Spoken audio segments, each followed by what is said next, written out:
got a tough opponent coming up here, coming to Saluki Stadium. We're excited to get it home. Haven't played at home yet in week 3. Ton of respect for them. Obviously went down there in 2022, got our butts whooped.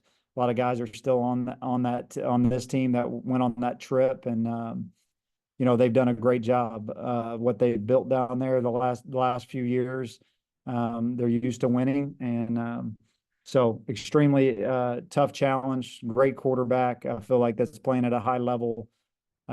Is very comfortable in the system, gets the ball out, and has some weapons. I think the difference between last year's team and this year's team is just the offensive skill positions. He's got some, really electric guys to get the ball to. So great challenge for us, one that we're excited about. And with that, I'll take some questions. All right. Thank you, Coach. Let's go first to Matt Varney. Good morning, Coach. How are you? Good, Matt. How's it going? I'm doing well. This is going to be the first top 15 non-conference matchup at Saluki Stadium. Just how exciting is it to have such a big event happening in Carbondale? Yeah, I didn't know that stat, but I think anytime that we can play at home, it's a big event in Carbondale. I mean, Carbondale is not a big place, Southern Illinois. It should be something that people in the area look forward to. I'm looking forward to a great crowd, and then putting a product out there that they can be excited about and want to keep coming back. Obviously, last week there were some hiccups at Austin P. Was there anything that they were doing specifically in the first half that they were exploiting that you were able to adjust at halftime to? Yeah, I mean, I think anytime there's often going to be some things they did a good job, and exploited some things that we needed to get corrected, and I felt like in the second half, my message to them was, when we talk about physicality and playing hard and the effort and finishing and all that, that's not the first quarter. That's not when everybody's fresh. That's not coming off of warm-ups and everybody's jumping around on kickoff and kickoff return and it all sounds good. That's late in the game when you got a strain and everybody's tired, and so I was proud of with our team and the effort and the tenacity, especially on the defensive side of the ball. Late in the game, closing that thing out. On their one scoring drive, we had an opportunity to end that drive with a pick and dropped it. And then offensively, finding our way. I think, really as a team and playing complementary football, I know our best is still out there to go and get. And Incarnate Word played South Dakota State last week. Got pummeled pretty bad. Did South Dakota State do anything that was kind of Valley football branded that you should be able to replicate in this coming matchup on Saturday? Feel comfortable that maybe South Dakota State did this, we can do that too, and be successful? Yeah, I don't think that should be the narrative. Obviously, not saying, but if you haven't watched the tape, it wasn't a absolute pummel or whatever was said. I mean, it's 17-17 in the third quarter. It's a one-score game in the fourth quarter. We went up there and understand, like, you could probably count on one hand the teams that have taken the game into the fourth quarter up there in the last 5-6 years. So this is a team that'll have a confidence, one that I have respect for. I told our team that they got left out of the playoffs last year based on strength of schedule or whatever the reasons were. So they scheduled at South Dakota State, at Southern Illinois. I don't think they play an FBS school, but I think this is a team that's extremely confident, and has the right to be.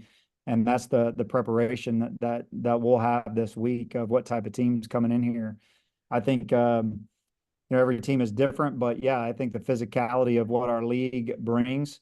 I think no matter what league you play in, the Southland, the Missouri Valley, I think all coaches would tell you. I mean, you got to play a physical brand of football to win championships. Dune Smith obviously went over to UIW. You had him last year. Now that you have to face against him, how much does he factor into the game plan? Yeah, I think we played two guys that were on our team last week, and that played over there on Austin P. And I think you'll see that. I bet you probably see that the majority of games throughout college football right now. Number one, if you had asked people in the building, players, if you'd asked Dune himself, one of my favorite players that we've had here. Have a great relationship with Dune and his dad, and we've had a lot of good times. Obviously, he was a good player for us. He's going to be a good player for them.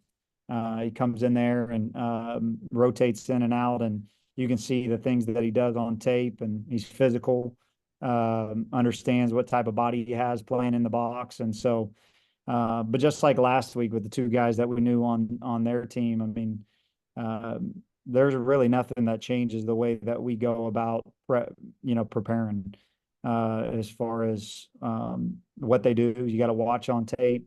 You got to be asked, see what they're being asked to do in that specific scheme, and then go on and put the best plan together as you can. But it won't be about individuals. It'll just be about us going and executing. Thank you, Nick. All right, thanks, Matt. Let's go next to Dan Verdun. Good morning. Morning. Last week we talked about Noah Fensky. I know Marcelo Mendiola also was in a similar situation where he had to sit out a year. For football fans, how difficult is that to sit out a year when, even though you're going through practices, et cetera, it's not the same as a game? Yeah, I think it's extremely tough. Probably a better question for them individually. I think everybody handles it differently. Red shirting or not red shirting, being healthy, not being able to play. Mentally, it's a strain. At times you can feel distant from the team, whether you're traveling, not traveling, pregame walkthroughs. All of those type of things, lifting at sometimes different days, different times. So it's tough. I mean, those are the days that, whenever everybody raises their hand, do you love football? What are you playing for? That you just have to have that long-term vision of why you're doing all these tough things that one day you hope will pay off. There's no guarantees that it will pay off either, as far as, on the field or starter or whatever that is, but you got to love the game. I think that's what separates, college athletes right now, just a competitive spirit, and you really love what you do. And if you do that, then you can get through those times. I'm working on a piece for next week on Ubaid Steed. What has he meant to the SIU program since he transferred in from Towson? Yeah, I mean, he's consistent on the field. Last year I thought he was just a steady, consistent player that was, I've said this publicly several times, I think one of the best tacklers in FCS football. Just a guy that when you get playing football, he has a knack for the ball, understands the game, has a good demeanor out there, plays hard. I said this after the game last week. I felt like our maturity and experience in that safety room with him and Iverson and Isaiah Bigby, that was some of the adjustments that were made. Was just like, you can get me once, but you're not going to get me again type thing. I've seen it. And so just consistent. He's a really good football player, really good football player that can play multiple positions for us. And we're excited that he's playing at a high level. Thank you again, as always. I appreciate it. Thank you, Dan. Let's go next to Jake Siegel. Morning, Coach. How are you? What's up, Jake? How much different is a week in a week of preparation coming off a victory compared to coming off a loss?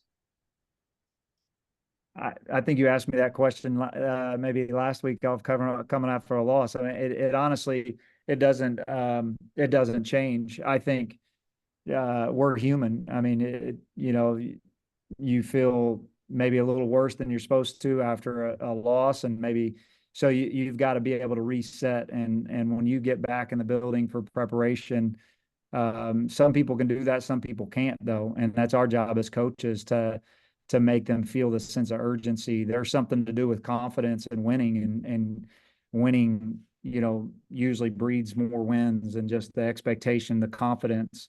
So you can't shy away or deny that. But as far as the preparation and the amount of time that we spend doing one thing or the other, it never changes whether we win or lose. What would you say impressed you most in Saturday night's victory? Well, I felt like, the way that we came out from how we ended the half, and then, those last 30 minutes, I think, we didn't get off to a great start.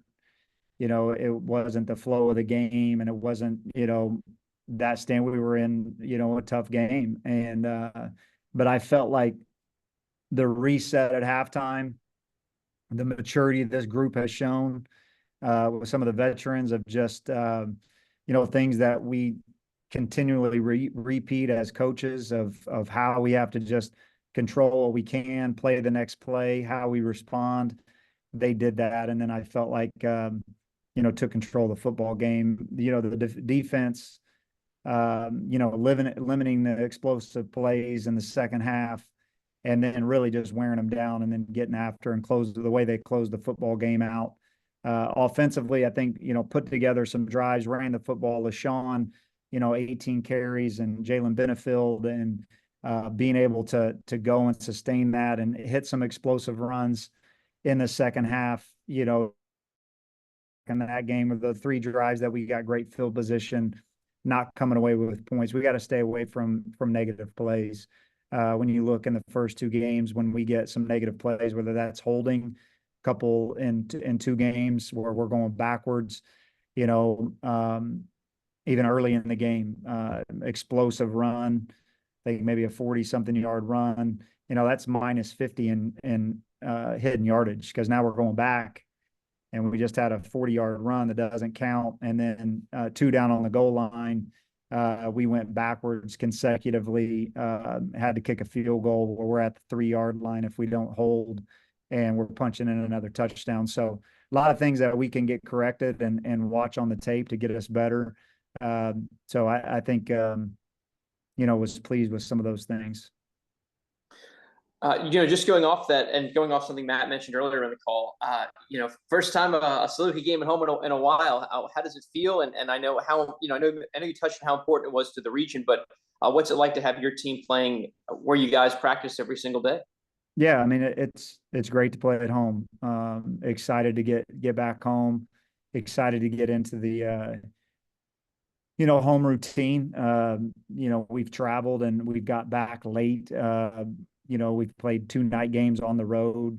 Got back at like 5 o'clock in the morning when we played BYU, and then we also got back at like 2 o'clock in the morning. So just getting at home, you're comfortable. There's also distractions in that as well, and we'll talk about our game day routine and staying focused on home games, and then but it's always great to play in front of your own fans. Thanks for the time, Coach. All right, I appreciate it. All right, thank you, Jake. And we'll go finally to Bucky Dent. Good morning, Nick. How you doing? Good, Bucky. How's it going? All right. I guess the first thing I wanted to ask about, well, the second thing. The first thing is, how did your team come out of Saturday night's game in terms of any bumps or bruises or anything like that? Yeah, obviously, Bohannon left the game, and we'll find out more about him, today. Dewey Green's, not played a ton here in these first 2 weeks, just kind of dealing with that calf strain and foot. So other than that, came out pretty good. Obviously, Colin being the big one. Yeah. Ben Bogle. I mean, obviously everyone knows what he did last week and the award he won yesterday. What is it about him that allows him to be around the ball and make plays the way he has so far? Yeah, I mean, that guy's got one speed. That he just has a tenacity about him. When you talk about relentless passion, that's been Bogle. I mean, you watched him do that last year,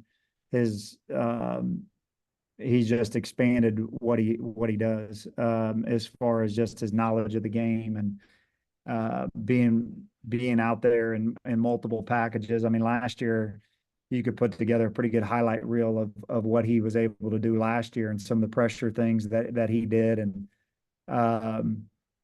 but that starts with him and his just relentless pursuit of the football, the way that he plays. I mean, if you would come, you've been out of practice. If you ever watch a scrimmage, you ever watch us play, there's really one speed to him, and that's full speed, and he's physical. And so I think Coach Mack has done a really, really good job with teaching him the game. He's always been super physical and wants to play the game that way. But now, as it starts to all conceptually come together for him, he can see himself making more plays, which he did, on Saturday night. Yeah. Also, I was going to ask too. You talked after the game Saturday night, kind of left some plays out there on the table. In terms of what DJ is doing on the field right now, what do you see from him in how he's throwing the football? Is it something that mechanically can be corrected, or is it just what's the situation right now? Yeah, I mean, we got total confidence in DJ. There's going to be some times you miss some throws, but yeah, I don't know of many coaches if they are in season messing with somebody's quarterback mechanics in season. There's all different things. I mean, there's people moving in front of you. You got to have your feet right. Got to hit your back foot, get the ball out. But I feel like there was a few out there on Saturday that will hit in the future. Yeah. The other thing I wanted to ask about the touchdown he threw to Schwindeman Saturday night. From a coaching standpoint, how pleased were you that he and Ryan kind of saw that thing kind of show up, make that read, and be able to make the play they did?